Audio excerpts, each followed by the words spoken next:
Avant de devenir l'actrice que l'on connaît, Amanda Lear a croisé la route de Salvador Dalí.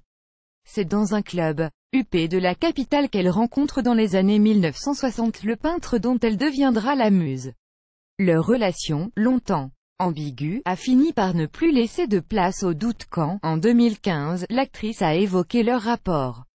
Et, à en croire ses dires, il n'y a pas qu'avec l'artiste qu'Amanda Lear fricotait après avoir fait la connaissance de Gala, l'épouse de Salvador. Elle s'inquiétait de mes chagrins d'amour, me payait à l'occasion un billet d'avion et me tirait les cartes. Un jour, elle m'a confié qu'elle en avait un peu marre, au bout de 50 ans, de se taper ce vieux monsieur qui ne savait rien faire, plus grand que Amanda Lear, sa répartie grandiose qui avec ses Claudia Schiffer très à l'aise dans ce ménage à trois. C'est avant tout avec Salvador Dalí qu'Amanda Lear a tissé des liens forts. Devenue muse du peintre, il tenait absolument à l'avoir à ses côtés.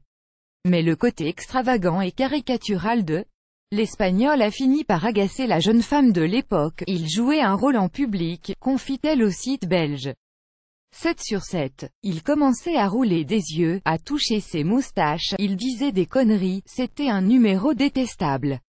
En tout cas, moi je détestais ça, et pour cause, Salvador Dalí était un tout autre homme loin des frivolités du succès. Dès qu'on se retrouvait en privé, que les journalistes étaient partis, il était adorable. C'était un amour, il était attentionné, il me récitait des poèmes.